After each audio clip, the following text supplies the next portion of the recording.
দিন দিন কৃষি জমি নষ্ট করে গড়ে তোলা হচ্ছে ঘরবাড়ি ও শিল্প কলকারখানা, বিলীন হয়ে যাচ্ছে কৃষি জমি। এ নিয়ে বিস্তারিত জানাতে কুমিল্লা থেকে যুক্ত হচ্ছেন সহকর্মী এইচ এ মহিউদ্দিন। মহিউদ্দিন, অপরিকল্পিতভাবে কৃষি জমিতে যে ঘরবাড়ি ও শিল্প কলকারখানাগুলো গড়ে তোলা হচ্ছে, এ ব্যাপারে প্রশাসন কি কোনো ভূমিকা নিচ্ছে কিনা জানাবেন।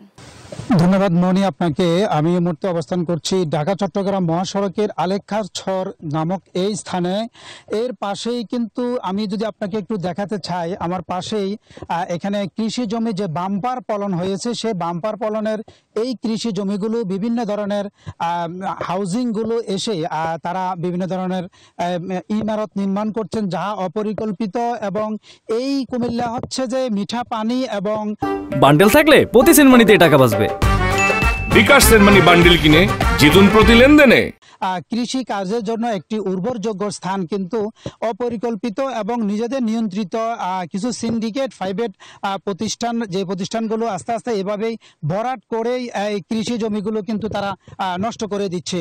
কিন্তু এভাবে প্রশাসন আমরা বারবার নক করার পরেও বিষয়টি তারা পদক্ষেপ নিচ্ছে না। কিন্তু হাউজিং কোম্পানিগুলো তারা এখানে আমাদেরকে সংবাদকর্মী সহ বিভিন্ন প্রশাসনের লোক ঢুকতে তাদেরকে নিষেধ করা হচ্ছে।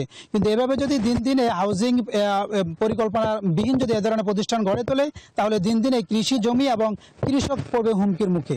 এই ছিল আমার কাছে কুমিল্লা থেকে সর্বশেষ। চলে যাচ্ছি স্টুডিওতে। মনি। মহিউদ্দিন, আপনাকে ধন্যবাদ।